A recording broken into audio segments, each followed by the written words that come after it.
ठीक है चलो, देखो इंडियन कॉन्ट्रैक्ट एक्ट 1872, ये कॉन्ट्रैक्ट एक्ट के बारे में, इंडिया में जितना भी कॉन्ट्रैक्ट साइन हो रहा है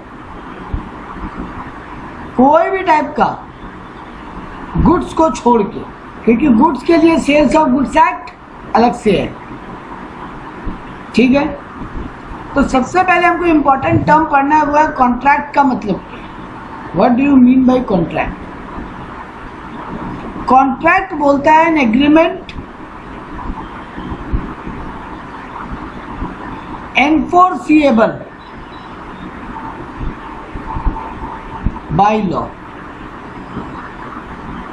कोई भी एग्रीमेंट जिसको लॉ एनफोर्स करवा सकता है, लॉ बोल सकता है या तो एग्रीमेंट पूरा करो और नहीं तो कॉम्पनसेशन दो, उस एग्रीमेंट को बोलते हैं कॉन्ट्रैक्ट। तो यहां पे दो काम का वर्ड क्या मिला, एग्रीमेंट और एनफोर्सिबिलिटी। एनफोर्सिबिलिटी तो बहुत सिंपल वर्ड है, एनफोर्सिएबल का मतलब जिसको लॉ मजबूर करवा सके, लॉ फोर्स करवा सके, ठीक है। लेकिन एग्रीमेंट वर्ड बहुत काम का वर्ड है। एग्रीमेंट का मतलब क्या है, प्रॉमिस या सेट ऑफ प्रॉमिस जिसके बदले में कुछ कंसिडरेशन भी मिले, एंड इंटेंशन भी हो लीगल रिलेशन बनाने का। हर वो एग्रीमेंट, हर वो प्रॉमिस जिसके बदले में कुछ मिले और दोनों पार्टी का लीगल रिलेशनशिप बनाने का इंटेंशन भी हो, तो उस प्रॉमिस को बोलेंगे एग्रीमेंट। और जो एग्रीमेंट लॉ में एनफोर्स हो सके उसको बोलेंगे फिर कॉन्ट्रैक्ट, ठीक है। बात क्लियर है? हाँ सर। अब यहाँ एक काम का वर्ड क्या निकल गया है, प्रॉमिस क्या होता है? प्रॉमिस मतलब जब एक आदमी दूसरे आदमी को अपना विलिंगनेस बताए कुछ करने या नहीं करने का, इस सोच के साथ कि सामने वाले का एसेंट हमको लेना है। सामने वाले का एसेंट लेना मतलब सामने वाले का हाँ हमको लेना है, उस प्रपोजल या ऑफर को बोलते हैं प्रॉमिस। तो देखो बाद में उल्टा चलेंगे, सॉरी अभी उल्टा चल रहा है, बाद में सीधा ऊपर आएंगे, सीधा चलेंगे एकदम। हम उल्टा कैसे चल रहे हैं, हम पहले कॉन्ट्रैक्ट का मतलब समझा। कॉन्ट्रैक्ट का मतलब होता है एग्रीमेंट एनफोर्सिएबल बाय लॉ, तो फिर हम एग्रीमेंट का और एनफोर्सिबिलिटी का मतलब समझा। एनफोर्सिबिलिटी का मतलब होता है जिसको कानून फोर्स कर सके, और एग्रीमेंट का मतलब हम पढ़ा वो प्रॉमिस या बहुत सारे प्रॉमिस, एक प्रॉमिस या सेट ऑफ प्रॉमिस जिसके बदले में कंसिडरेशन मिले और दोनों पार्टी का लीगल रिलेशन बनाने का भी इंटेंशन हो। तो फिर यहाँ पे प्रॉमिस का मतलब क्या है? प्रॉमिस का मतलब है जब एक आदमी दूसरे आदमी को अपना विलिंगनेस बताए कोई काम करने का या नहीं करने का, with a view to obtaining the assent of the other person, उस सामने वाले आदमी का हाँ सुनने के लिए। अगर मेरा मन आपका हाँ सुनने का नहीं है तो फिर जो आपको हम अपनी इच्छा बता रहे हैं ना, विलिंगनेस, उसको प्रॉमिस मानेंगे भी नहीं। सर ये प्रपोजल वाला है? हाँ सॉरी, उसको प्रपोजल मानेंगे ही नहीं। अगर सामने वाले का हाँ या ना से मेरे को कोई मतलब ही नहीं है, हम बस बात बताने के लिए बोल रहे हैं, मेरे पास एक घड़ी आप खरीदोगे क्या, बट यहाँ मेरा कोई लीगल रिलेशन बनाने का इंटेंशन नहीं है, मेरे मन में कुछ नहीं है आपका ना हाँ सुनने का, तो फिर ये विलिंगनेस बताने को प्रपोजल नहीं माना जाएगा, ठीक है। और जब सामने वाला मेरे प्रपोजल को हाँ बोल दे,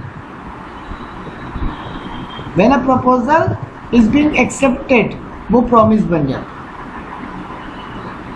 तो जब प्रपोजल में एक्सेप्टेंस आए तो प्रॉमिस बनता है। अब उल्टा चलते हैं, सबसे पहला वर्ड है प्रपोजल या ऑफर। प्रपोजल या ऑफर का मतलब क्या है, हम सामने वाले को अपना विलिंगनेस बता रहे हैं उसका हाँ या ना सुनने के लिए। जब उस प्रपोजल में एक्सेप्टेंस ऐड हो जाए, सामने वाला जब मेरे प्रपोजल को एक्सेप्ट कर ले, वो बन जाता है प्रॉमिस। प्रॉमिस के साथ अगर कंसिडरेशन ऐड ऑन हो जाए तो वो बन जाता है एग्रीमेंट, और एग्रीमेंट के साथ जब एनफोर्सिबिलिटी ऐड ऑन हो जाए वो बन जाता है कॉन्ट्रैक्ट। ठीक है, जी तो देखो सबसे पहले यहाँ पे प्रॉमिस का मतलब पढ़ा है सेक्शन 2B। 2A बोला प्रपोजल क्या है, 2B बोला प्रॉमिस क्या है, 2D बोला कंसिडरेशन क्या है। कंसिडरेशन का मतलब होता है समथिंग इन रिटर्न। आगे डिटेल में पढ़ेंगे इस टॉपिक को। कंसिडरेशन का मतलब है समथिंग इन रिटर्न, बदले में कुछ मिले। जी सर। सेक्शन 2E बताता है एग्रीमेंट क्या है। बोला प्रॉमिस के साथ जब कंसिडरेशन ऐड हो जाए उसको एग्रीमेंट बोलते हैं। और सेक्शन 2H बताता है कॉन्ट्रैक्ट के, जब एग्रीमेंट के साथ एनफोर्सिबिलिटी ऐड हो जाए उसको बोलते हैं कॉन्ट्रैक्ट। क्लियर है? अब बोला कोई भी कॉन्ट्रैक्ट कितने टाइप का, तो कोई भी कॉन्ट्रैक्ट जनरल टाइप जो उसका वो है वॉइडेबल, वैलिड, वॉइड, अनएनफोर्सिएबल और इलीगल। ये 5 टाइप के कॉन्ट्रैक्ट होते हैं। वॉइडेबल, वैलिड, वॉइड, अनएनफोर्सिएबल और इलीगल। वैलिड तो समझ में आता है जहां पे सब कुछ सही हो। कॉन्ट्रैक्ट वैलिड कब होगा? जहां पे सब कुछ सही हो।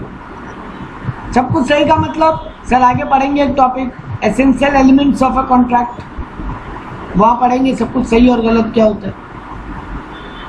फिलहाल ये समझो जहां सब कुछ सही हो। वॉइड और अनएनफोर्सिएबल दोनों एक जैसा लगता है, क्योंकि वॉइड का मतलब यही है जिसको लॉ एनफोर्स नहीं कर सकता। कानून बोल रहा है हम कुछ नहीं कर सकता इसमें तुम्हारा मदद। और अनएनफोर्सिएबल का भी मतलब वही लगता है जहां पे कानून फोर्स नहीं कर सकता। लेकिन दोनों में एक डिफरेंस है, वॉइड दोबारा कभी भी वैलिड नहीं हो पाएगा। लेकिन कोई भी कॉन्ट्रैक्ट अनएनफोर्सिएबल तब होता है जब उसमें कुछ मतलब फॉर्मेलिटी मिसिंग हो रहा है, साइन गलत हो गया है, नाम गलत छप गया है, स्पेलिंग रॉन्ग है, एड्रेस रॉन्ग है, डेट गलत हो गया है, मतलब कुछ formality, legal formality, paper work में गड़बड़ हुआ है, तो वो ठीक कर लो, कॉन्ट्रैक्ट दोबारा वैलिड हो जाएगा। ठीक बात? जी सर। लेकिन वॉइड का मतलब होता है कोर्ट कुछ कर ही नहीं पाए। कोर्ट बोल रहा है इस कॉन्ट्रैक्ट को उठा के फेंक दो। जैसे आपको एक एग्जांपल देते हैं, हम आपके साथ डील किया, हम आपको आसमान से तारा तोड़ के लाके देगा, बदले में आप हमको 2 लाख रुपया दो। आप हमको 2 लाख रुपया पकड़ा दिए, जी हम तारा तोड़ के लाके वैसे भी नहीं दे सकता था। आप गए कोर्ट मेरे अगेंस्ट में कि नीरज तो हमको देखिए यहाँ पर एग्रीमेंट है क्या? हाँ है, क्योंकि प्रॉमिस है, बदले में कंसिडरेशन भी है, तो प्रॉमिस तो है। लेकिन कोर्ट बोलेगा भैया ये पागलपंती वाला बात है, हम इसका कुछ भी नहीं कर सकते, इसको वॉइड माना जाएगा। कोर्ट बोलेगा अपना 2 लाख तुम्हारा वापस दिलवा देंगे, लेकिन उसके अलावा तुम बोलो जो मेरे को तारा मंगा के दो, नहीं तो कंपनसेशन दिलाओ, एक्स्ट्रा पैसा, वो सब कुछ नहीं हो सकता। ठीक है, एक अच्छा एग्जांपल देते हैं। सर ये तो ऐसा एग्जांपल था जो रियल लाइफ में हो ही नहीं सकता। हम आपको एक ऐसा एग्जांपल देते हैं जो रियल लाइफ सिचुएशन है बट वॉइड मानेगा कोर्ट। शिप में सामान आ रहा था मेरा अमेरिका से, हम आपके साथ डील कर लिया था, शिप में मेरा 200 घड़ी आ रहे हैं, वो 200 घड़ी आपको हम बेच देगा, आपका मेरा डील हो गया, पर घड़ी 1000 रुपया। ठीक है, 2 लाख का एग्रीमेंट हो गया, शिप डूब गया। क्या पॉसिबल है कि हम आपको घड़ी दें? आपका पैसा आपको वापस मिलवा देगा कोर्ट, वो मत सोचो वो 2 लाख भी डूब जाएगा। लेकिन आप बोलोगे नहीं, या तो घड़ी दिलाओ, नहीं तो घड़ी के बदले में एक्स्ट्रा पैसा दिलवाओ, कंपनसेशन। कोर्ट बोलेगा दोनों ही पॉसिबल नहीं। तो इस टाइप के डीलिंग को क्या बोलेंगे? फिर क्या हो गया? वॉइड। वॉइड। एक बच्चे के साथ, माइनर के साथ आप डील कर लिए, एक अनसाउंड माइंड पागल के साथ आप डील कर लिए, आपका गलती है, जी। कोर्ट बोलेगा हम कुछ नहीं कर सकते। तो ये सब एग्रीमेंट क्या हो जाता है? वॉइड। तो वॉइड और अनएनफोर्सिएबल दोनों में कोर्ट बोल रहे हैं हम कुछ नहीं कर सकते, बट अनएनफोर्सिएबल इसलिए हो गया क्योंकि उसका लीगल फॉर्मेलिटी आधा अधूरा हो गया। मेरा नाम का स्पेलिंग है NIRAJ, बहुत जन NRRAJ लिखते हैं। लोग मेरे साथ एग्रीमेंट किया, अंकिता मेरे साथ एग्रीमेंट की और अंकिता NRRAJ नीरज लिख के एग्रीमेंट बना ली। जब कोर्ट में अब हम बोल रहे हैं हम पूरा नहीं करेगा, तब गए कोर्ट, तो लॉ क्या बोलेगा? नाम का स्पेलिंग ठीक कर लो, कॉन्ट्रैक्ट वैलिड हो जाएगा। ठीक बात? तो वह लीगल फॉर्मेलिटी मिसिंग से, उसको बोलते हैं अनएनफोर्सिएबल। लेकिन वॉइड कभी वैलिड हो ही नहीं पाएगा। बात क्लियर है? हाँ सर। अब बच गया कौन सा? दो, इलीगल और वॉइडेबल। इलीगल समझ में आता ही होगा, क्या होता है इलीगल कॉन्ट्रैक्ट? इसमें सर कोई फ्रॉड, जिसमें इंडियन पिनल कोड, जिसमें इंडियन पिनल कोड इन्वॉल्व हो जाए, IPC, इंडियन पिनल कोड। ठीक है? मतलब जहाँ पे क्राइम लॉ, ये सब लॉ आ जाए, सिविल लॉ, क्राइम लॉ आ जाए। ठीक है सर? फ्रॉड प्रॉमिसेस भी तो इसमें है। बिल्कुल, तो फ्रॉड तो इंडियन पिनल कोड के हिसाब से क्राइम है ना। हाँ सर। अब हम ताजमहल बेच दिया, क्राइम ही है। जी। नबानो बेच दिया, क्राइम ही है। आपको हथियार बेचा बिना लाइसेंस के, क्राइम ही है। उसके बाद मर्डर वर्डर होने का डर है। ड्रग्स बेचा, क्राइम है इंडिया में। मर्डर का सुपारी दिया,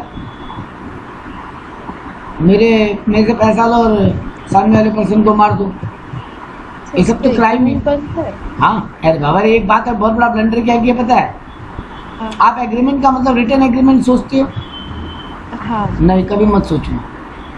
एग्रीमेंट कैन बी ओरल और रिटन। सब प्रूफ कैसे होगा? अगर ओरल है तो हम प्रूफ कराना नहीं पढ़ाते, हम सिर्फ लॉ पढ़ाते हैं। इसका लॉजिक ये बोलना चाह रहे हैं कि प्रूफ अल्टीमेटली बेटा सरकम, आप लाओ वीडियो प्रूफ, कोई गवाह, प्रूफ करना अल्टीमेटली दोनों पार्टी का है, वो कोर्ट में जाएगा मैटर। आप साबित कर दोगे तो बात हो जाएगा, नहीं कर पाओगे तो हम केस जीत जाएगा। अब ओरल, लेकिन एग्रीमेंट कैन बी ओरल और रिटन। जी सर। ये बात पता है हमको कहाँ समझ में आया? बहुत मस्त एग्जांपल देंगे, हंसी आएगा लेकिन याद हो जाएगा हमेशा के लिए। एक मूवी आया था स्टाइल, शर्मन जोशी का। उसमें दोनों कॉलेज स्टूडेंट रहते हैं, शर्मन जोशी और उसका दोस्त, और बहुत बदमाशी करते हैं, बहुत मस्ती करते हैं। कोई एक बात पे लोग अपने प्रिंसिपल के पास जाते हैं और प्रिंसिपल उनको एक लाइन बोलता है। प्रिंसिपल इस बार उनके सपोर्ट में, और प्रिंसिपल बोलता है I am in complete agreement with you, मैं तुम्हारी बात से टोटल तरीके से एग्री करता हूँ। जी। तो हमको समझ में आया, अच्छा यहाँ एग्रीमेंट का मतलब बोल रहा है तुम्हारी बात से एग्री कर रहे हैं। एग्रीमेंट का इतना ही मतलब है। एग्रीमेंट तुम वो हेवी वर्ड की तरह मत सोचो, एकदम नॉर्मल मीनिंग की तरह सोचो। आपकी बात से एग्री करे मतलब एग्रीमेंट होगी। आप हमको बोले नीरज सर मेरे पास एक घड़ी है, खरीदेंगे क्या? हम बोला ले लेंगे। आप बोले 2000 रुपया दाम लगेगा, मुझे हाँ ठीक है मंजूर है। ये एग्रीमेंट है? हाँ है। आप प्रॉमिस किए घड़ी बेचने का, हम हाँ भरा, बिल्कुल हाँ भरा। तो जैसे आप प्रपोजल दिया हम उसको हाँ भरा, वो क्या बन गया? प्रॉमिस। हाँ। प्रपोजल था, प्रपोजल था। चलो एकदम एक एक एलिमेंट पकड़ते हैं। प्रपोजल था? हाँ। हाँ था सर। आप हमको बोले ना मेरे पास एक घड़ी आप खरीदेंगे क्या 2000 रुपये में? जी सर। हम एक्सेप्ट किया, हाँ, तो प्रॉमिस बन गया। दोनों को एक दूसरे के बदले में कुछ मिल रहा है। हाँ, आपको पैसे के बदले, मेरे को पैसे के बदले घड़ी मिल रहा है, आपको घड़ी के बदले पैसा मिल रहा है। तो यहाँ पर एक्सेप्टेंस भी हो रहा है, ये क्या बोलते हैं एग्रीमेंट, एग्रीमेंट हो रहा है। क्योंकि प्रॉमिस और कंसिडरेशन दोनों हो गया। और क्या लीगली अनफोर्सिएबल है? बिल्कुल है। अब आप बोलोगे सर प्रूफ कैसे होगा? ओरल बात होता, आप नीरज बोल दिया जाओ नहीं लेंगे, तो आप कोर्ट में गए, हाँ इनफोर्सिएबल है ये कोर्ट। अब सबूत आप जुगाड़ोगे या हम जुगाड़ेंगे वो तो अलग बात है, लेकिन सारा एलिमेंट्स वैलिड हो रहे, कॉन्ट्रैक्ट तो है।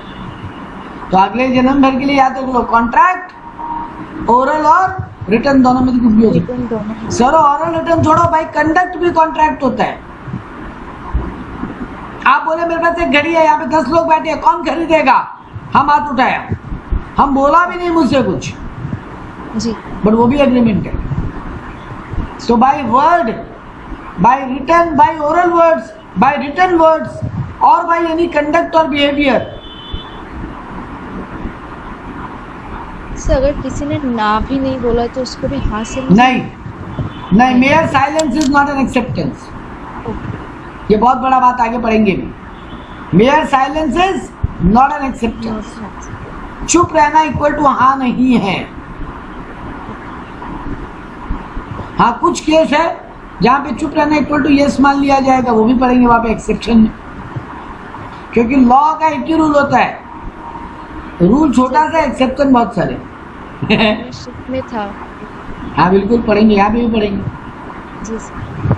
तो ठीक है सर, तो हमको इलीगल भी समझ में आ गया। हाँ क्राइम वाला बात, जहाँ आईपीसी इन्वॉल्व हो, इंडियन पिनल कोड दफा 302 के तहत सजा है मौत। ठीक है। वॉइडेबल क्या होता है? यही मेन है, ये लोग भूलते हैं बार बार। देखो जहां पर एक पार्टी के साथ कुछ गलत हुआ है, ज्यादती हुआ है, ज्यादती का मतलब कुछ ऐसा, एग्राइव्ड पार्टी बोलते हैं, जिस पार्टी के साथ कुछ गलत हुआ उसको बोलते हैं एग्राइव्ड पार्टी, AGGRIEVED। तो एक पार्टी के साथ अगर कुछ गलत हुआ उसको बोलते हैं एग्राइव्ड पार्टी। कोर्ट उसको ऑप्शन दे रहे हैं, तुम बोलो कॉन्ट्रैक्ट को तोड़ दें कि पूरा करें। जैसे एग्जांपल देते हैं, हम अंकिता के माथा पे बंदूक रखा और अंकिता को बोला तुम्हारे पास जो भी प्रॉपर्टी है मेरे नाम कर दो 2 लाख रुपए में। अंकिता हाँ करके कर दी मेरे नाम पे, उस समय डर के मारे, वरना नीरज सर गोली चला देंगे। तो उस समय तो हाँ करके साइन कर दी, लेकिन बाद में पहुंच गए पुलिस के पास, कोर्ट के पास, और कोर्ट में ये प्रूव कर दी कि नीरज साहब मेरे साथ कोएडिशन किए थे। कोएडिशन माने धमकी देना, साबित कर दी। ठीक है। अब कोर्ट क्या बोलेगा? कोर्ट अंकिता से पूछेगा यहाँ पे गलत किसके साथ हुआ है, ज्यादती किसके साथ हुआ है? एग्राइव्ड पार्टी कौन? अंकिता। हाँ। तो कोर्ट अंकिता को ऑप्शन देगा, तुम बोलो ये कॉन्ट्रैक्ट यहीं तोड़ देंगे, इसको पूरा करें। अब तुमको लग रहा है कि ये तो प्रॉपर्टी में मतलब डिस्प्यूट इन्वॉल्व हो गया, और जिस भी प्रॉपर्टी में कभी कोई डिस्प्यूट होता है फिर और लोग लेने को उसमें डरते हैं। मान लो आपका एक जमीन था जो मेरे नाम कर दिया आप, अब कोई भी आप एक बार आप कोर्ट में बोल सकते हो नहीं हमको तो जमीन नहीं देना नीरज सर को, मेरा प्रॉपर्टी वापस दिलवा दीजिए मेरे को। हाँ। ये एग्रीमेंट को कैंसिल कराइए और मेरा प्रॉपर्टी वापस दिला दीजिए, कोर्ट करवा देगा। लेकिन तुमको डर लगा कि आज तो ले लेंगे बट बाहर किसी को भी बेचने जाएंगे, सबको डर लगा, यार झमेला झट्टी वाला प्रॉपर्टी में कोई नहीं घुसना चाहता, सबको डर लगेगा एक दिन इसी प्रॉपर्टी पे एक दिन गुंडागर्दी वाला काम हुआ है, फिर अगर हम लोग ले लेंगे तो नीरज सर हमारे पे गुंडागर्दी करने आ गया तो तुमको लगा नहीं हमको ये प्रॉपर्टी नीरज सर को बेच देना चाहिए, बट 2 लाख में नहीं हम 3 लाख में बेचेंगे। तुम कोर्ट को बोल सकते हो कि मेरा एग्रीमेंट पूरा करा दीजिए, हमको 3 लाख रुपए जो मेरे जमीन का कीमत है वो दिलवा दीजिए, हमको झमेला नहीं रखना। तो कोर्ट आपको चॉइस दे रहा है, चॉइस। इसीलिए कॉन्ट्रैक्ट को क्या बोलते हैं? वॉइडेबल, मतलब वॉइड नहीं है, लेकिन आप चाहो तो वॉइड करवा दो, आप चाहे तो वैलिड करवा दो जी। तो वॉइडेबल क्या है? वैलिड और वॉइड के बीच का पार्ट। यस। हाँ, तो यहाँ पे एक पढ़ाया। तो वॉइडेबल कॉन्ट्रैक्ट किसको बोला? बोला an agreement which is enforceable by law at the option of 1 or more parties but not at the option other. अरे एक ही पार्टी को ऑप्शन मिलेगा, दोनों को नहीं। हम बंदूक रखा, मेरे को भी पूछेगा क्या कोर्ट लेना है कि नहीं? बोलो नहीं सर, आपको चॉइस ही नहीं मिलेगा, चॉइस सिर्फ एग्राइव्ड पार्टी को मिलेगा। उस टाइप के कॉन्ट्रैक्ट को बोलते हैं वॉइड एब। बॉडी। वॉइड एब इनिशियो, देखो वॉइड ही यही है एक्चुअली में, बट कुछ कॉन्ट्रैक्ट वैसे हो सकते हैं ना अंकिता जो स्टार्टिंग में तो वैलिड थे, बाद में वॉइड हो गए। हाँ। जैसे जो हम आपको एग्जांपल दिया कि मेरा शिप में माल आ रहा है, हाँ। तो जब तक शिप डूबा नहीं था तब तक तो कॉन्ट्रैक्ट में कुछ गड़बड़ था क्या, वो वैलिड ही था, लेकिन डूबने के बाद वॉइड हो गई। हम बोला था मेरी फैक्ट्री में अगले 2 महीने में जितना ऑयल प्रोड्यूस होगा हम आपको बेच देंगे, 15 दिन बाद ही फैक्ट्री में आग लग गया, तो जिस दिन डील किए थे उस दिन तो वैलिड ही था सब कुछ। हाँ। लेकिन अब 15 दिन बाद मेरे लिए पॉसिबल है कि आपको तेल बेचना? नहीं सर, फैक्ट्री में आग लग गया, आप कहाँ बनाओगे अब? तो फिर आपसे ये कॉन्ट्रैक्ट क्या हो गया, वॉइड। तो कुछ कॉन्ट्रैक्ट ऐसे होते हैं जो शुरुआत में वैलिड है बाद में वॉइड हो गया, लेकिन वॉइड अब इनिशियो मतलब स्टार्टिंग से ही वॉइड, इनिशियो मतलब इनिशियल स्टार्टिंग। जैसे माइनर के साथ कॉन्ट्रैक्ट शुरुआत से ही वॉइड है,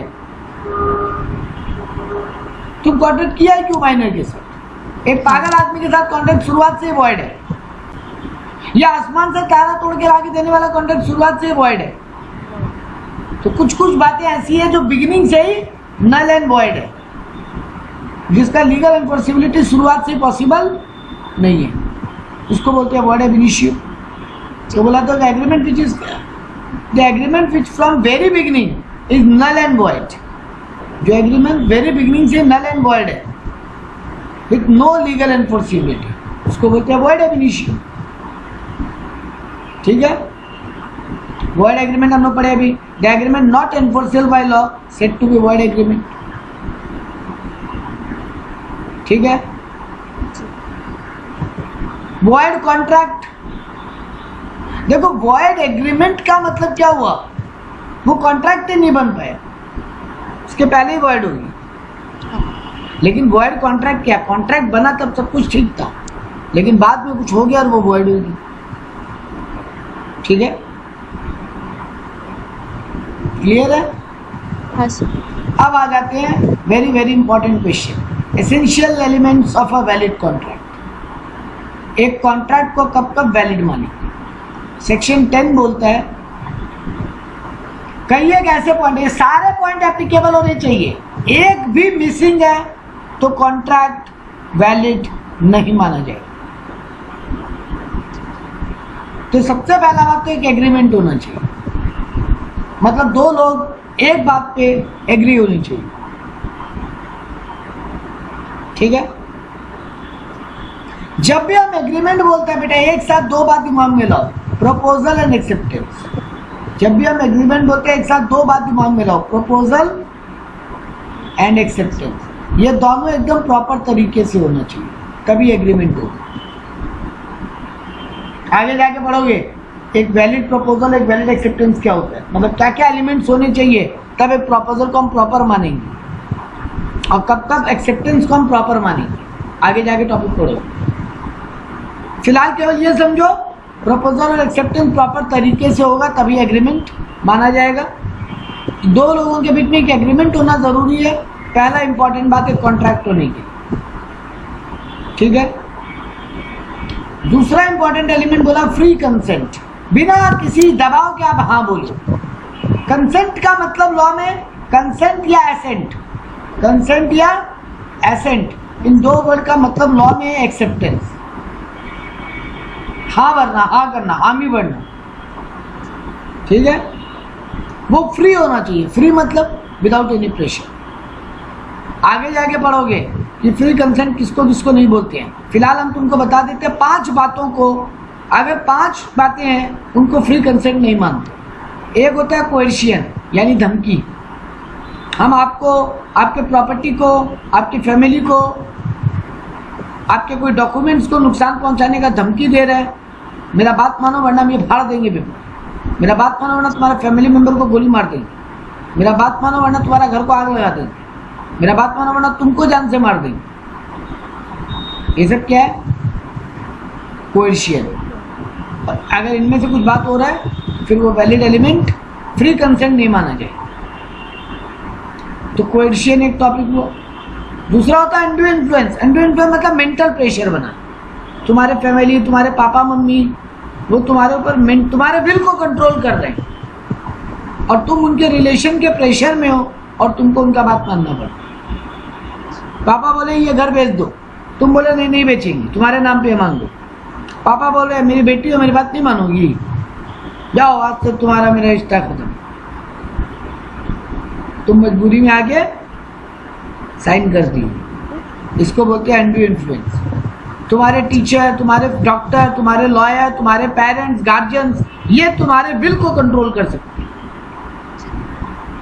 एक रास्ता में आज चलता हुआ आदमी बोलेगा जाओ तुम्हारे साथ हम दोस्ती करते, बोला भाड़ में जाओ। लेकिन पापा मम्मी बोलेंगे तो मानना पड़ेगा, है ना। उसको बोलते हैं अनड्यू इन्फ्लुएंस। तो तुम उसको भी बाद में कोर्ट में बोल सकते हो कि मेरे को पापा प्रेशर करवा के साइन कराए थे, हम नहीं बेचेंगे, और कोर्ट उस एग्रीमेंट को वॉइडेबल कर देंगे। फ्री कंसेंट के 5 एलिमेंट पढ़ेंगे, 5 में से 4 वॉइडेबल है, खाली 1 वॉइड है।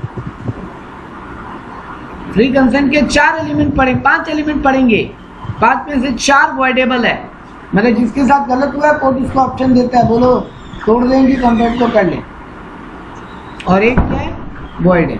कौन सा वॉइडेबल है, वॉइड है, सब बताएंगे। फिलहाल ये समझो कोएर्शन क्या हो गया, अनड्यू इन्फ्लुएंस क्या हो गया, दोनों का मीनिंग क्लियर है।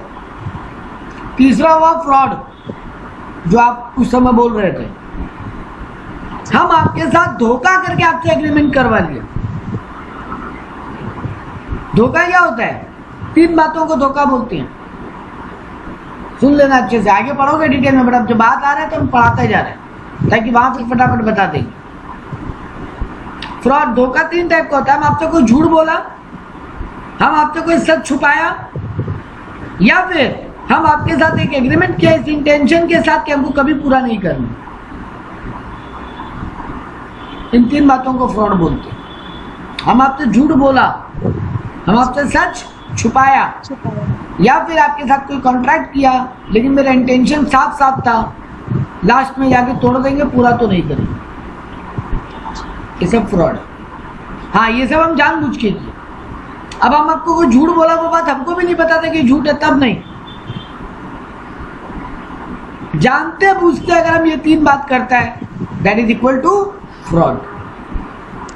ठीक है। एक होता है मिस रिप्रेजेंटेशन, ये फ्रॉड का ही उल्टा भाई हो गया। हम जानते बूझते नहीं किया। मेरे को भी नहीं पता था जो आपको बात बता रहे हैं वो सच नहीं है, हम आपको बता दिए, देखो अंकिता ऐसे। हम भी कहीं से सुन के आया था मुकेश अंबानी रिलायंस का चेयरमैनशिप छोड़ रहे। हम आपको बोला अंकिता पता है मुकेश अंबानी चेयरमैनशिप छोड़ेगा, रिलायंस के शेयर का दाम दे सकता है, शेयर बेच दो। आप बेच दिए, मिसरिप्रेजेंटेशन है। हाँ है, क्योंकि मेरे को भी नहीं पता था कि मुकेश अंबानी छोड़ नहीं रहा है, ये झूठा न्यूज है। और यही हमको पता होता कि ये झूठा न्यूज है तो फिर ये फ्रॉड हो जाता। ठीक है। एक होता है मिस्टेक, गलती से मिस्टेक।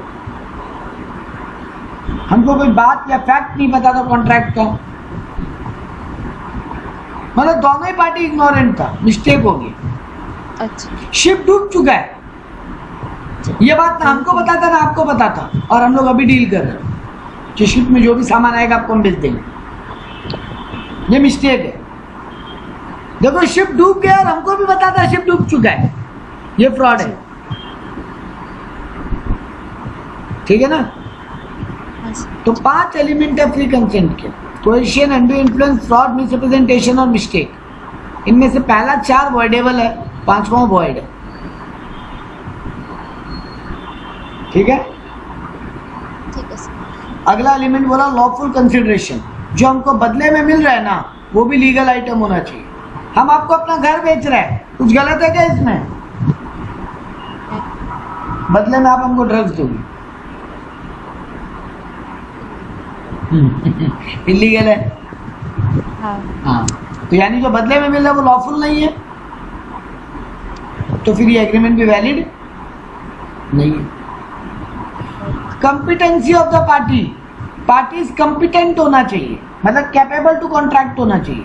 3 बातें हैं, 3 बातें अगर है तो कैपेबल नहीं है, और यही 3 बातें अगर उल्टी है तो फिर कैपेबल है। सामने वाला माइनर है यानी वो कैपेबल नहीं है।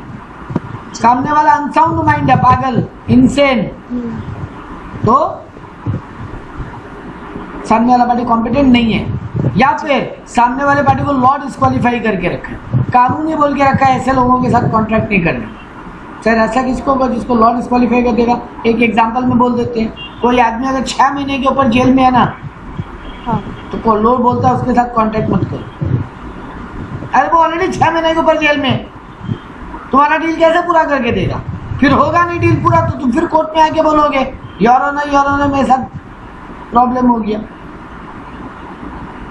6 महीने जेल में रहने के बाद नहीं, अगर किसी को 6 महीने के ऊपर का जेल हुआ है, अच्छा, कोई आदमी अगर इंसॉल्वेंट डिक्लेयर हो गया है ना, या इंसॉल्वेंसी का केस चल रहा है उसके ऊपर, दोनों ही केस में कोर्ट बोलता है ऐसा आदमी के साथ एग्रीमेंट मत करो, इसको डिस्क्वालीफाई मानते हो। अरे ऑलरेडी इंसॉल्वेंट होके बैठे, जिनका पैसा लेके रखा उनको तो चुका नहीं पा रहे, और तुम और डील कर लो उसके साथ, फिर तुम्हारा पैसा भी अटक जाएगा, फिर तुम भी कोर्ट आ जाओगे मेरा पैसा दिलाओ। कोर्ट बोलता है भैया ऐसा लोग के साथ डील ही मत करो ना जो इंसॉल्वेंट डिक्लेयर हो रखा है, जब जिसका इंसॉल्वेंसी का केस चल रहा। ठीक बात? हाँ सर। तो ये 3 लोग नॉट कैपेबल या not competent, minor, unsound mind, disqualified by law. और यही उल्टा हो, अगर वो मेजर है तो कॉम्पिटेंट है, अगर वो साउंड माइंड है तो कॉम्पिटेंट है, अगर वो नॉट डिस्क्वालीफाइड बाय लॉ है तो कॉम्पिटेंट है। जी। लीगलिटी ऑफ द ऑब्जेक्ट, जो सामान जिस चीज का डील हो रहा है वो भी लीगल होना चाहिए। वही वाला, आप हमको कैश दे रहे हो, कैश मतलब हम आपको ड्रग्स दे रहे हो, तो मेन ऑब्जेक्ट क्या है यहाँ पे, सामान क्या है, ड्रग्स, तो ये इलीगल है, तो इसका डील ही नहीं हो सकता। तो जो कंसिडरेशन में मिल रहा है वो भी लीगल हो, और जो ऑब्जेक्ट है जिसके लिए डील हो रहा है वो भी लीगल होना चाहिए। हम नवान्नो बेच रहे हैं, लोग है क्या? सर नवान्नो ऑब्जेक्ट है, हाँ है, क्या इसको बेचना लीगल है मेरे लिए? नहीं। चलो नवान्नो तो सर बहुत बड़ा बात कर दिया, हम अपने पड़ोसी का फ्लैट का एग्रीमेंट करके आ गए, पड़ोसी का घर है, हम बेचने का डील साइन करके आएंगे, क्या वो लीगल ऑब्जेक्ट है? नहीं सर, आप उसके लीगल ओनर नहीं हो ना, तो आपके लिए वो लीगलिटी नहीं है। घर कोई इलीगल चीज नहीं है ना, घर तो लीगल ही है, लेकिन सर यहाँ पे ये डील में घर एक ऑब्जेक्ट है और ये ऑब्जेक्ट आपको बेचने का परमिशन नहीं है। हाँ, अनलेस एंड अनटिल अगर वो आपको पावर ऑफ अटॉर्नी दिए, आपको वो राइट दिया है बेचने का, तब अलग बात है। बट हम एकदम नॉर्मल सिचुएशन में बात करें, ठीक है? पार्टीज का इंटेंशन होना चाहिए लीगल रिलेशनशिप क्रिएट करने, और यहाँ लीगल रिलेशन बहुत इंपॉर्टेंट है, सिर्फ रिलेशनशिप नहीं बोला। क्यों नहीं बोला सुन लो। मान लो आपके घर में एक बर्थडे पार्टी है, आप हमको इनवाइट किए, हम बोला हम आएगा और फिर नहीं आया, क्या आप मेरे पे कोर्ट केस कर सकते हो? क्यों? क्योंकि यहाँ पे लीगल रिलेशन नहीं बना। लीगल रिलेशन मतलब बिजनेस डील का बात हो, सोशल या डोमेस्टिक रिलेशन का बात नहीं। पापा प्रॉमिस किए थे एग्जाम में टॉप करोगे घड़ी दिलाएंगे, तुम टॉप किए, पापा घड़ी तो छोड़ो 10 रुपये का चॉकलेट भी नहीं दिया, तुम क्या कोर्ट केस कर सकते हो कि पापा तो प्रॉमिस किए थे? क्यों? क्योंकि यहाँ पे डोमेस्टिक या सोशल रिलेशनशिप बन रहे हैं, लीगल नहीं। ठीक है? ऐसा कोई एग्रीमेंट कर रहे हो जो लॉ पहले ही बोल के रखा है इस टाइप का एग्रीमेंट इंडिया में अलाउड ही नहीं, एक्सप्रेसली डिक्लेयर्ड वॉइड है अगर ऐसा कोई एग्रीमेंट। एग्जांपल देते हैं, अभी हाल फिलहाल में इंडियन गवर्नमेंट बोला है कि इंडिया के बाहर वीट का एक्सपोर्ट नहीं होगा, क्योंकि इंडिया में वीट का शॉर्टेज होने का रिस्क है, तो इंडिया वीट के एक्सपोर्ट पे बैन लगा दिया कुछ दिन के लिए, जब तक गवर्नमेंट बोल रहा है तब तक के लिए। जिस दिन गवर्नमेंट बैन हटा लेगा उस दिन से फिर बेच सकते। तो अभी इंडिया में बोल दिया ना, फॉरेन कंट्री के साथ राइस का या वीट का डील, जो भी एक एग्जांपल ले लो, उस पर इंडियन गवर्नमेंट बैन लगा रखा है, यानी एक्सप्रेसली बोल के रखा है इस टाइप का एग्रीमेंट नहीं माना जाएगा। तो भैया लॉ एक्सप्रेसली डिक्लेयर कर दिया और आप कर रहे हो। मान लो अब इंडिया पाकिस्तान का वॉर लग जाए, बहुत दिन बोल देते हैं, जब हम बोलते हैं ना दुश्मन कंट्री के साथ डील, जी वो जो बोलते हैं अच्छा मतलब से पाकिस्तान के साथ या चाइना के साथ डील नहीं कर सकते। अरे बेटा जी गलत बोल रहे हो। एक कंट्री एनिमी कंट्री कब होता है? जब उसके साथ वॉर चालू हो जाए। जैसे अभी यूक्रेन रशिया का वॉर चल रहा है, जैसे अभी इजराइल और फिलिस्तीन उसका वॉर चल रहा है। एक गवर्नमेंट दूसरे गवर्नमेंट के अगेंस्ट में वॉर डिक्लेयर कर दे, we are at a state of war, ये डिक्लेयर करता है प्राइम मिनिस्टर या प्रेसिडेंट।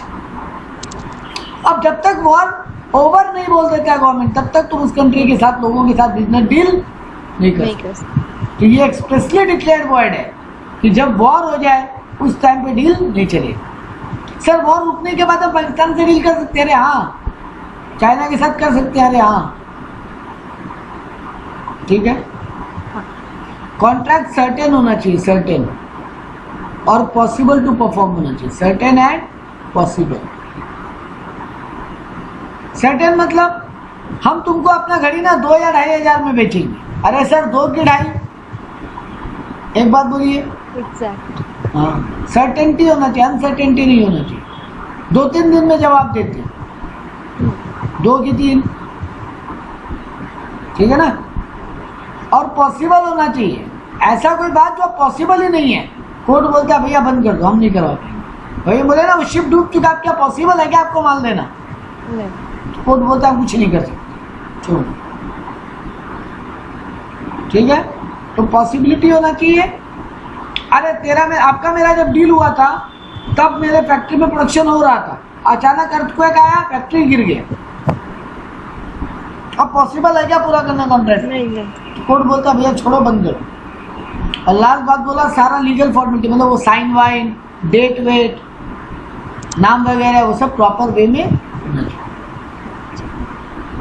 अब देखो यहाँ पे बोल दिया कॉन्ट्रैक्ट कैन बी ओरल और return, but return is preferable. Law बोलता है ज्यादातर ट्राई करो रिटर्न बनाओ, लेकिन ऐसा नहीं है कि रिटर्न नहीं है तो वैलिड नहीं।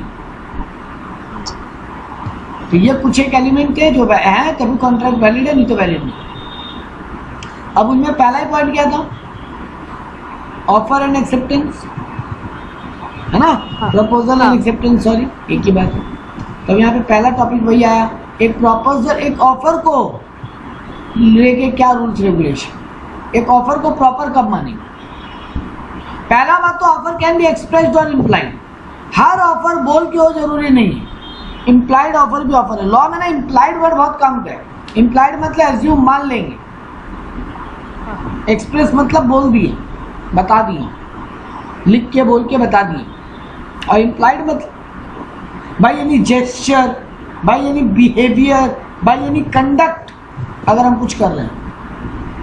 जैसे आप हमको बोले सर कल ट्यूशन आना है, आप मेरे सामने बैठे थे, आप बोले सर कल क्लास होगा, हम गर्दन हिलाए से, हाँ, मुंह से कुछ नहीं बोला, गर्दन हाँ मेरा है, तो वो इम्प्लाइड है।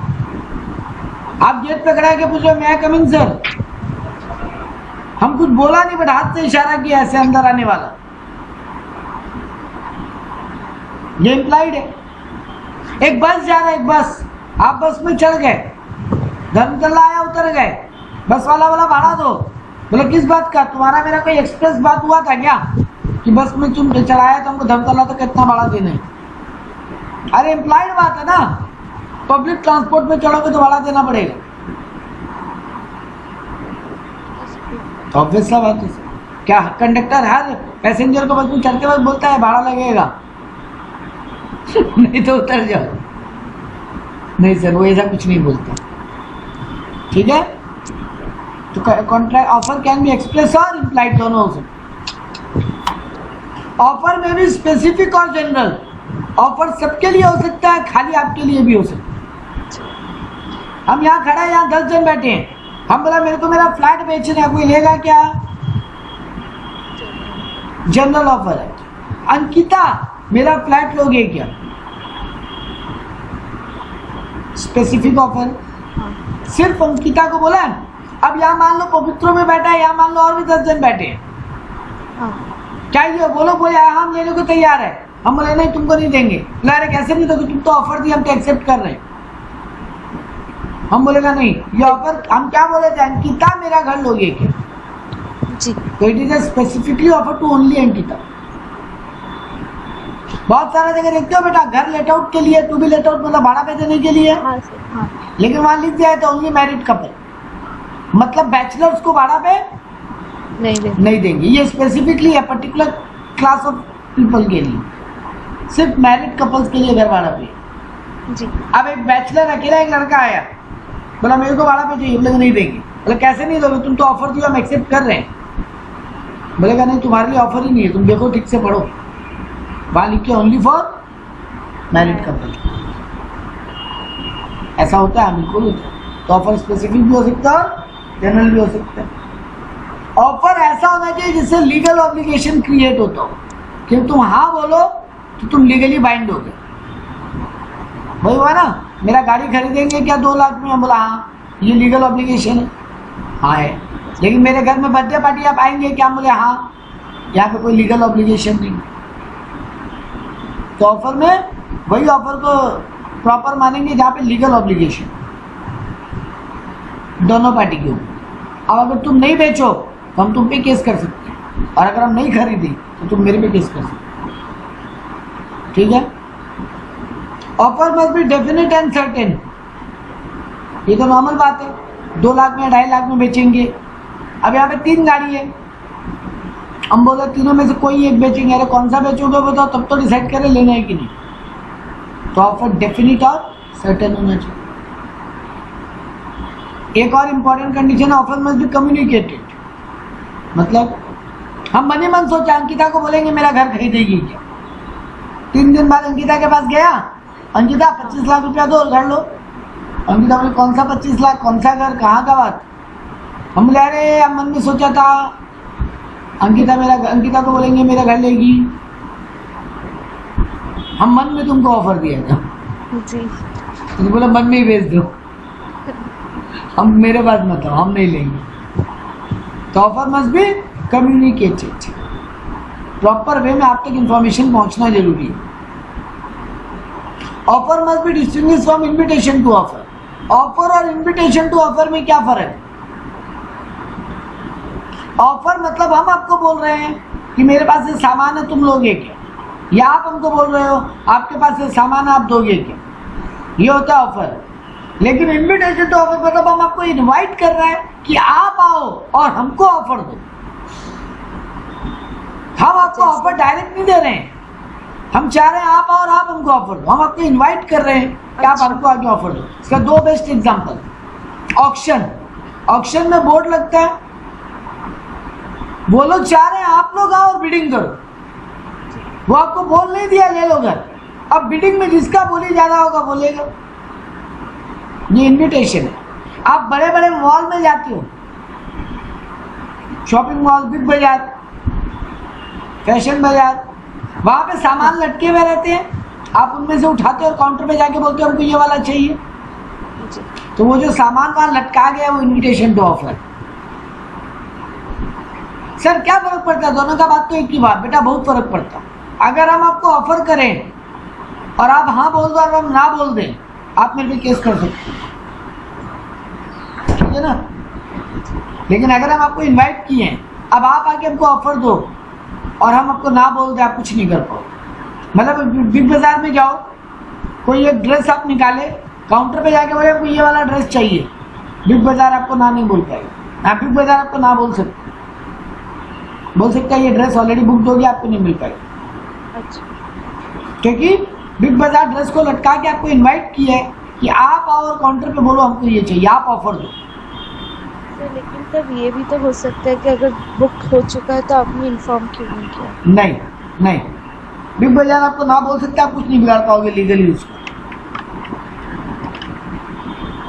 बात समझ में आई। हाँ, लेकिन यही आप नॉर्मल दुकान में जाते हो, कपड़ा का दुकान में, दुकानदार आपको खुद निकाल के ड्रेस दिखाते हैं, फिर आप सेलेक्ट करते हो, आप दुकानदार ना नहीं बोल पाए क्योंकि वो आपको ऑफर किया और आप उसको हाँ बोल दिए। अब ना बोलता तो आप केस कर सकते। बात समझ में आई। तो ऑफर का ये एलिमेंट है, और भी कुछ है छोटा मोटा। Offer must be made with a view to obtaining the consent of the party. हम इस व्यू के साथ आपको ऑफर कर रहे हैं कि हमको अंकिता का हाँ चाहिए, हम ही चाहता है कि हम ऑफर करें और अंकिता ना कर दे, बस हम फॉर्मेलिटी के लिए अंकिता को बोलना चाहते हैं खाली। मेरा मन में क्या चल रहा है, ए भाई अंकिता ना बोल दे, तब फिर उसको ऑफर, प्रॉपर ऑफर नहीं मानेंगे। यहाँ पे क्या फील आ रहा है आपको, सर आप टाइम पास के लिए ऑफर दे रहे थे जी। आपको बेचने का मन नहीं था, तो बेचने का मन नहीं था तो फिर ऑफर कैसे? Offer should be impose on unnecessary obligation to communicate non acceptance.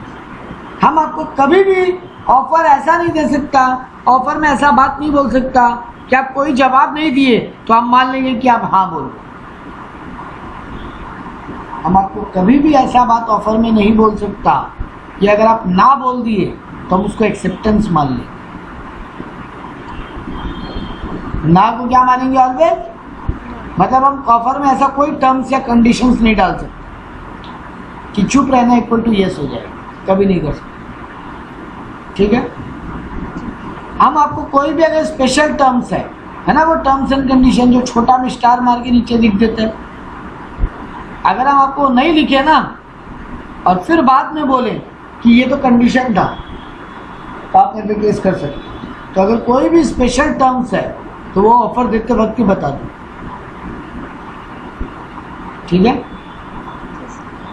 अब आया legal rule to regarding an acceptance. एक एक्सेप्टेंस को प्रॉपर कब माने? एक बात बोलो अंकिता, बहुत बढ़िया क्वेश्चन पूछेंगे। ऑफर देते वक्त क्या आप कंडीशंस लगा सकते हो? नहीं, वो एक्सेप्ट करेगा तब लगा सकते।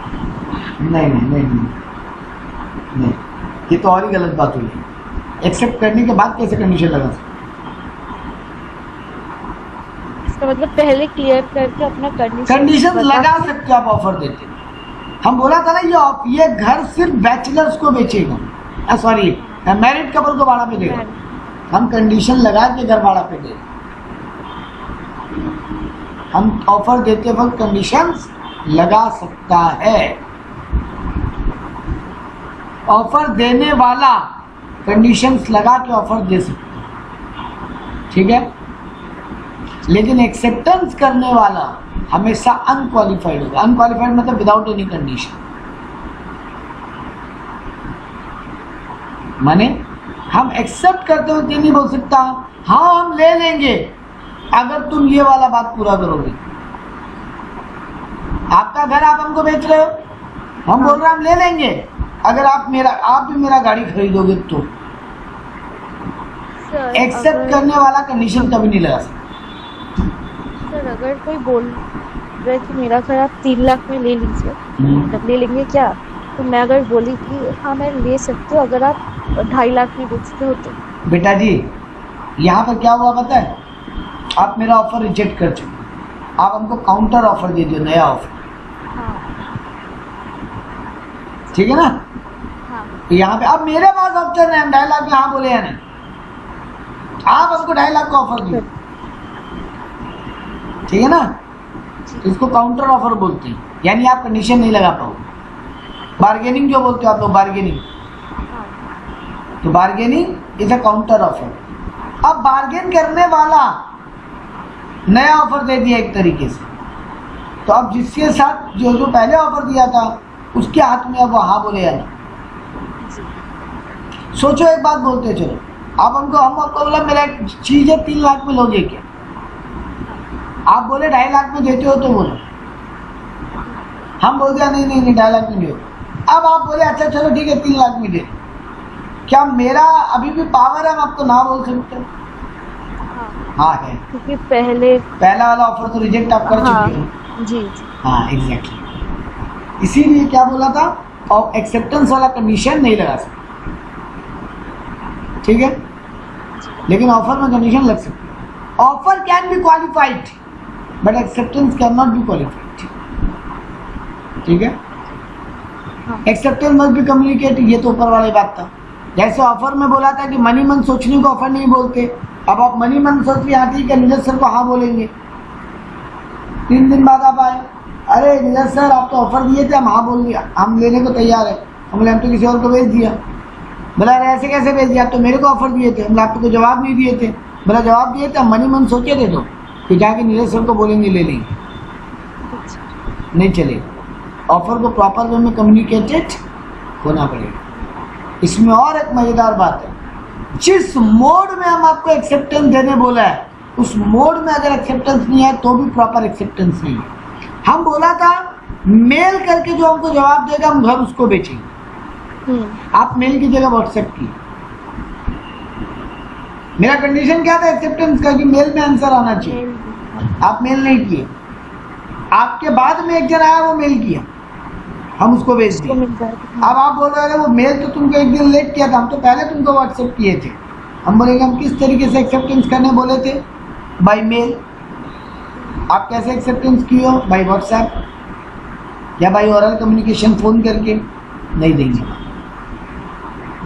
ये जनरली कब होता है पता है, सरकारी कॉन्ट्रैक्ट में, क्योंकि सरकारी कॉन्ट्रैक्ट में बोलता है रजिस्टर्ड पोस्ट के साथ रिप्लाई आना चाहिए, आप नॉर्मल पोस्ट में रिप्लाई भेजते, गवर्नमेंट आपका कॉन्ट्रैक्ट को कैंसिल कर सकती है। तो रीजनेबल मोड में एक्सेप्टेंस होना चाहिए, जैसे बोला गया विद इन रीजनेबल टाइम होना चाहिए, या फिर ऑफर लैप्स होने के पहले पहले। अरे ऑब्वियस सा बात है, अगर हम बोले 3 दिन में जवाब दोगे तो हम तुमको बेचेंगे, अब 3 दिन के बाद आए, टाइम लैप्स हो गया, अब ऑफर वैलिड है, मेरे ऊपर है, मेरे ऊपर है, हम देना चाहे तो दे दे, नहीं देना चाहे तो नहीं। ठीक बात। सिमिलरली चलो सर हम बोला ही नहीं था 3 दिन का कोई बात, हम बोला था घर चाहिए तो मेरे को कॉल कर लेना, आप 5 साल के बाद कॉल किए, अरे नीरज सर आप एक घर ऑफर किए, हम लेने को तैयार है। हमें अब तक तो घर बन के बिक के टूट के वापस नया बन गया।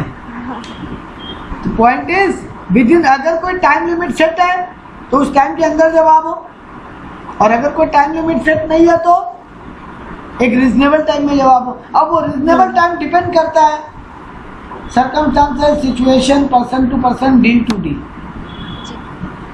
देखो कोई पेरिशेबल नेचर का सामान है तो 1 दिन भी रीजनेबल टाइम हो सकता है। इलेक्ट्रॉनिक गुड्स यानी ड्यूरेबल आइटम है तो 4-5 दिन, हफ्ता भर भी रीजनेबल टाइम हो सकता है। लैंड बिल्डिंग का बात है तो 1 महीना भी रीजनेबल टाइम हो सकता है। ये डिपेंड करता है गुड्स के ऊपर, सर्कमस्टांसेस।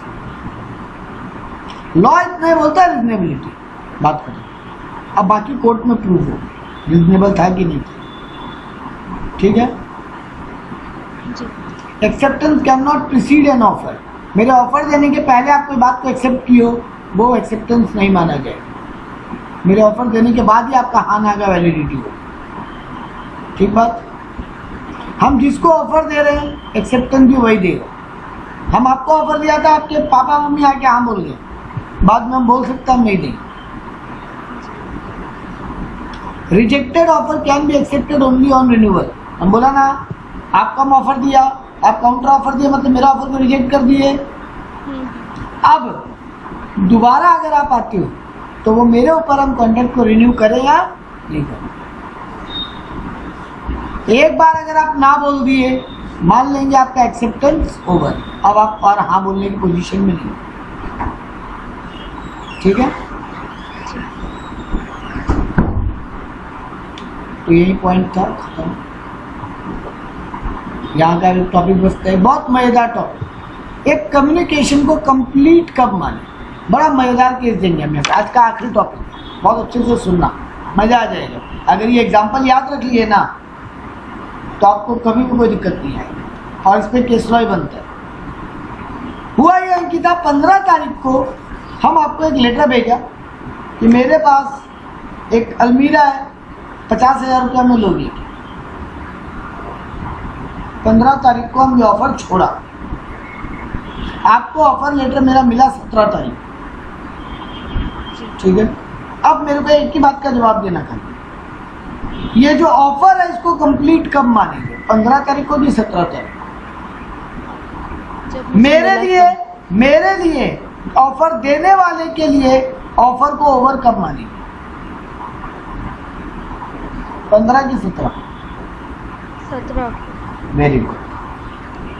Very good. जिस दिन तुम्हारे पास मेरा ऑफर पहुंचा उस दिन को मेरे लिए ऑफर को कंप्लीट मान लिया। ऐसा क्यों किया गया पता है?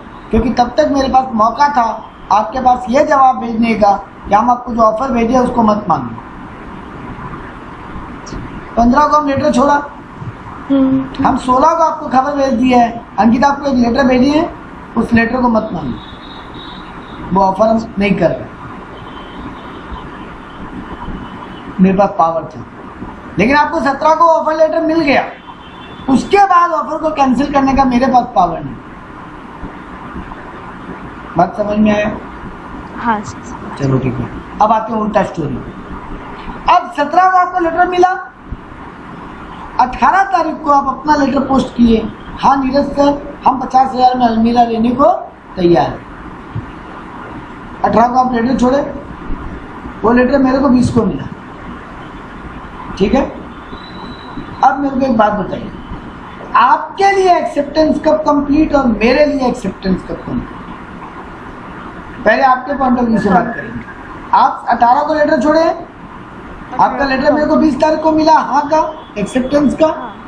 आपके लिए एक्सेप्टेंस कब कंप्लीट? 18 नहीं 20। सेम रीजन, आपके पास तब तक मौका है ना। आपका लेटर मेरे को 20 को मिला, हाँ का। आप अगर 19 को, आपका लेटर मिलने के पहले पहले आप मेरे को यह खबर पहुंचा दिए कि नीरज सर उस एक्सेप्टेंस को मत मानिएगा, हम नहीं खरीद पाएंगे, तो आपके पास पावर है तब तक ना करें। क्लियर है मेरा बात? बोथ वे जब फाइनल डेस्टिनेशन तक पहुंचेगा तब वो हाँ। कंप्लीट होंगे। अब एक आखिरी क्वेश्चन, मेरे लिए नीरज के लिए ऑफर देने वाले के लिए एक्सेप्टेंस कब कंप्लीट हो? जिस दिन आप लेटर छोड़े या जिस दिन मेरे को मिला? जिस दिन आपको नहीं, जिस दिन आप लेटर छोड़े, क्योंकि आप जैसे लेटर छोड़ दिए वो लेटर में जो डेट मेंशन है मेरे लिए वही हो जाएगा, उसी दिन आपका प्रपोजल एक्सेप्ट होगा। लेकिन उसके बाद मना कर दिया नहीं, जो आप मना किए ना, आपके पास तो पावर रखा ही है, हम आपके लिए तो एक्सेप्टेंस कब कंप्लीट हो पूछा ही, मेरे लिए उसके बाद अच्छा, और कोई पावर वो नहीं। आपके लिए हाँ, मेरे लिए एक्सेप्टेंस उसी दिन खत्म जिस दिन आप लेटर पोस्ट कर दिए। तो ऑफर हमेशा एक पर्सन के पॉइंट ऑफ व्यू से पूछा जाता है, देने वाले के पॉइंट ऑफ व्यू से, कि उसके लिए ऑफर कब कंप्लीट, जब तक आपके पास पहुंच गए। लेकिन एक्सेप्टेंस को दोनों के पॉइंट ऑफ व्यू से पढ़ना, अंकिता के लिए एक्सेप्टेंस कब कंप्लीट और नीरज के लिए भी एक्सेप्टेंस कब कंप्लीट। तो अंकिता के लिए तब कंप्लीट जब नीरज के पास उसका लेटर पहुंच जाए, और नीरज के लिए तब कंप्लीट जिस दिन अंकिता वो लेटर को पोस्ट कर। बात क्लियर है? क्योंकि तब तक ये रिवोकेशन का मौका है, तब तक ये रिवोकेशन का मौका है, ना करने का मौका, आपने बोली हुई बात को रिजेक्ट करने का मौका। रिवोकेशन का मतलब यही होता है, हम जो आपको ऑफर या एक्सेप्टेंस दिए हैं उसको कैंसिल कर दें। बात क्लियर रहेगा? हाँ सर। ये डेट वाला क्वेश्चन केस लॉ में पूछता है, ऐसे डेट दे के पूछिए। तो ऑफर देने वाले की ऑफर कब कंप्लीट? जब वो एक्सेप्टेंस वाले के पास पहुंच जाए। एक्सेप्टेंस कब कंप्लीट? एक्सेप्टेंस देने वाले के लिए जब वो ऑफर देने वाले के पास पहुंच जाए, और ऑफर देने वाले के लिए कब कंप्लीट? जिस दिन एक्सेप्टेंस करने वाला लेटर को पोस्ट कर दे। और ये पूरा बात सिर्फ लेटर के कम्युनिकेशन में, ओरल कम्युनिकेशन में ये बात वैलिड होगा क्या? हाँ, ओरल नहीं होगा। ओरल में कैसे वैलिड होगा? हम आपको एक बात बोला, हम आपको एक ऑफर दिया, अंकिता आप मेरे सामने बैठे, हम आपको बोला अंकिता मेरा एक घर है 50 लाख में लोगे, जैसे ही बोला आप तक तो पहुंच गया बात। हाँ, यहाँ पे ये एक्सेप्टेंस कब कंप्लीट है, ऑफर कब कंप्लीट होगी, वैलिडिटी नहीं। ये सब बाय मेल कुरियर इनके थ्रू ये बात होती है, तब होती है, ठीक है।